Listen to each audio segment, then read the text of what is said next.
اسی طریقے سے نماز کا معاملہ جو ہے وہ پہلے کیوں نہیں آیا؟ نماز کا بعد میں آ رہا ہے. آت المال علی حبہ ذوی القربى والیتامى والمساکین وابن السبیل والسائلین وفی الرقاب. کتنا دور لے گئے. واقام الصلاۃ وآتى الزکاۃ. یہ ہے ترتیب کے اعتبار سے جو میں نے عرض کیا تھا. یہاں عنوان کیا ہے؟ یہاں نیکی کی حقیقت عنوان ہے. اس کی روح ایمان ہے اور اس کا ظاہر اس میں سب سے پہلے انسانی ہمدردی، اور اس ہمدردی کی بنا پر وہ مال جو بہت محبوب ہے خرچ کرنا.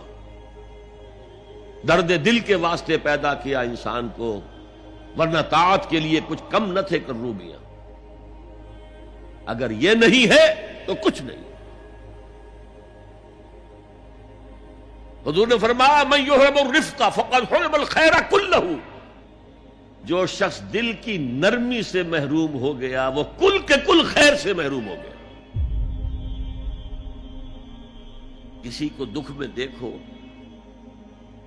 اور اس پوزیشن میں ہو کہ تم اس کا کوئی مداوع کر سکو اور نہ کرو، پھر تم چاہے مفسر ہو، محدث ہو، نیک نہیں ہو. تم عابد ہو سکتے ہو، زاہد ہو سکتے ہو، تم مفسر ہو سکتے ہو، محدث، نیک نہیں ہو سکتے. من یحرم الرفق، رفق کہتے ہیں نرمی. رفیق ہمارا ساتھی، دمساز. ظاہر بات ہے آپ کو دکھ ہوگا، آپ کے رفیق جو ہے اس کے اپنے دل میں محسوس کرے گا آپ کے درد. ہم درد کسے کہتے ہیں؟ ہم درد، ان کا درد مشترک ہے. ہم عصر، ایک زمانے کے لوگ، ہم جماعت، ایک جماعت میں پڑھنے والے. ہم درد، خنجر چلے کسی پہ تڑپتے ہیں ہم امیر. سارے جہاں کا درد ہماری جگر میں ہے. اگر یہ رفق نہیں ہے، اگر یہ ہمدردی نہیں ہے، اگر کسی کو دکھ میں دیکھ کر آپ تڑپ نہیں اٹھتے، اگر اس کی مدد کرنے پر قادر ہو اور نہیں کرتے تو کل خیر سے محروم ہے. پڑھے جاؤ نمازیں اور تہجدیں، کچھ حاصل نہیں ہو. اس پر جو آخری آیت قرآن کی ہے، لن تنالوا البر حتى تنفقوا مما تحبون، اس سے زیادہ کیٹیگوریکل سٹیٹمنٹ اور کیا چاہیے. لن کے ساتھ جو نفی ہوتی ہے فعل مضارع میں، انتہائی مؤکد. ہرگز نہیں پہنچ سکتے نیکی کے مقام کو جب تک کہ خرچ نہ کرو ان میں سے جو چیزیں تمہیں پسند ہیں. قمیض پھٹ گئی ہے، بوسیدہ دے دو کسی کو، یہ نہیں ہے خیرات و صدقات، بلکہ جو تمہیں محبوب ہو. لن تنالوا البر، بر کے مقام تک نہیں پہنچ سکتے. پھر میں کہہ رہا ہوں عابد ہو سکتے ہو، زاہد ہو سکتے ہو، علم کا معاملہ ہے، محدث ہو سکتے ہو، مفسر ہو سکتے ہو، فقیہ ہو سکتے ہو، مفتی ہو سکتے ہو، سب کچھ ہو سکتے ہو. قرآن مجید کی روح سے نیک نہیں کہلا سکتے. وآت المال علی حبہ. اب اس میں جو ترتیب میں نے کہا تھا، الاقرب فالاقرب، الاقرب فالاقرب، سب سے پہلے ذوی القربیٰ. اور اس میں اکثر و بیشتر ہم سے کوتاہی ہوتی. دور دراز کے لوگوں کے ساتھ نیکی ہو رہی ہے. سگے بھائی کی بیوہ اور یتیم بچے جو ہیں وہ محروم ہیں. انہوں نے اس وقت یہ کر دیا تھا، یہ کر دیا تھا. ظاہر بات ہے کہ رشتہ داروں سے تو شکایتیں ہوتی ہیں. یہ تو ہمیشہ ہمارے مخالف رہے جی، ان کی ہم کیسے مدد کریں؟ اگر تو اللہ کے لیے دینا ہے تو پہلا حق ان کا. من احب للہ وابغض للہ واعطى للہ ومنع للہ. اللہ کے لیے دیا ہے اگر، تو اپنے اس نفس کی جو انتقام کا جذبہ ہے اس کو کچلو، اور جس کا سب سے پہلا حق ہے اس کو پہنچاؤ. حق بحقدار رسید. ذوی القربى والیتامى،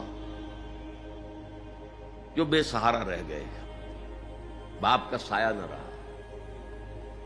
والمساکین، مساکین کسے کہتے ہیں؟ مسکنت کہتے ہیں کم ہمتی. آپ کو معلوم ہے آج کل ایک مرض کہلاتا ہے نیورستھینیا. آدمی دیکھنے میں ہٹا کٹا ہے، صحت مند ہے، لیکن اندر سے اس کی کوئی ہمت ایسے جواب دے گئی ہے کچھ کر ہی نہیں سکتا. وہ ہے مسکین. اسی لیے جو فرمایا گیا یہودیوں کے لیے ضربت علیہم الذلۃ والمسکنہ، ذلت کے معنی بھی کمزوری اور مسکنت کم ہمت، ہمت ختم ہو گئی. تو جو اپنے پاؤں پر نہیں کھڑا رہ سکتا اس وجہ سے کہ اس میں وہ ہمت کم ہو گئی ہے، وہ بھی مستحق ہے. وابن السبیل اور مسافر. پرانے زمانے میں آپ کو معلوم ہے نہ سرائیں تھیں، نہ کچھ اور تھا، نہ ہوٹل تھے. پھر اگر کہیں راستے میں چوری ہو گئی، ڈاکہ پڑ گیا، تو آدمی جو ہے گھر میں خود ہے، کفیل ہے، اچھا ہے. اس وقت کی حالت ایسی ہو گئی. ہمارے ہاں بیگرز نے اسی کو ایک بہت بڑا بہانہ بنایا ہوا، جی میں آیا تھا وہاں سے اور یہاں سے اور میری جیب کٹ گئی، سب کچھ چلا گیا، اب مجھے واپس جانے کے لیے کرایہ چاہیے. اکثر و بیشتر جھوٹے کیسز ہوتے ہیں. اگر آپ کسی کو پکڑ لیں اور ساتھ لے کر کہیں تحقیق کراؤ تو وہ بھاگ جائے گا، پھر نہیں آئے گا اس مسجد میں. لیکن یہ کہ ابن السبیل یہ بھی ایک کھاتا ہے. والسائلین یہ ذرا تفصیل طلب معاملہ ہے. اسلام کی تعلیم بڑی متوازن ہے. ایک طرف سوال کی مذمت ہے، مت اپنا دستے سوال دراز کرو کسی کے سامنے. جو شخص ہاتھ پھیلاتا ہے مانگنے کے لیے، وہ اپنی عزت نفس کو ہتھیلی پر رکھ کر آپ کے سامنے پیش کر رہا ہے، اور آپ ٹھوکر مار دیتے ہیں اس کی عزت نفس کو. مانگو اللہ سے. اللہ کسی کے دل میں ڈالے تمہاری ضرورت پوری کر سکتا ہے، بغیر اس کے کہ تم کسی کے سامنے دستے سوال دراز کرو. تو سخت مذمت ہے. اور خاص طور پر بیگری جو ایک انسٹیٹیوشن بن گیا ہے، ایک پیشہ بن گیا ہے، وہ تو اسلام کی تعلیمات کے منافی ہے. اور جس طرح کی ہم خیرات بانٹتے ہیں، 5 روپے کا نوٹ دے رہے ہیں مانگنے والوں کو مسجدوں کے باہر، سمجھ رہے ہیں ہم نے حاتم طائی کی خبر کو لات مار دی، حالانکہ حقیقت میں آپ انسٹیٹیوشن آف بیگری کو سپورٹ کر رہے ہیں. کسی ایک کو لے لو، آؤ چلو مجھے اپنا گھر دکھاؤ، مجھے بتاؤ تم واقعی اس قابل ہو یا نہیں ہو، اور پھر اس کی مدد کریں، لمسم کریں. پھر وہ 5 روپے نہیں ایسی دیں کہ وہ کچھ اپنے پاؤں پر کھڑا ہو سکے. میں نے 1 روپیہ نہیں کہا، آج دیکھیں 1 روپیہ تو اب کوئی شے نہیں رہی، لیکن یہ کہ 5 روپے کا نوٹ بھی آپ نے تقسیم کرنے شروع کر دیے، یہ کیا ہے؟ والسائلین وفی الرقاب. لیکن دوسری طرف سائل کو جھڑکنا نہیں ہے. اما السائل فلا تنہر، جھڑکو نہیں. اچھا بھائی نہیں، معاف کرو، میرے پاس اس وقت آپ کی مدد کے لیے کچھ نہیں ہے، میں کچھ نہیں کر سکتا. تو ان دونوں کے درمیان اصل میں معاملہ ہونا چاہیے. عراقة تسبقك أينما كنت وأصالة لا تنسى.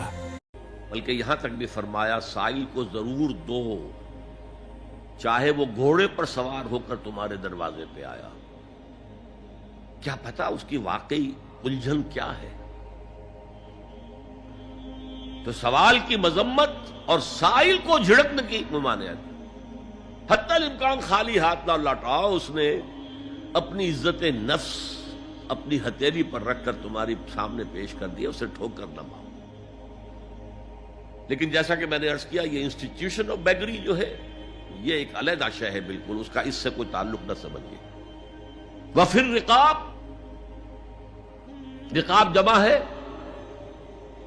رقبہ، گردن. فک رقبۃ او اطعام فی یوم ذی مسغبۃ یتیما ذا مقربۃ او مسکینا ذا متربہ.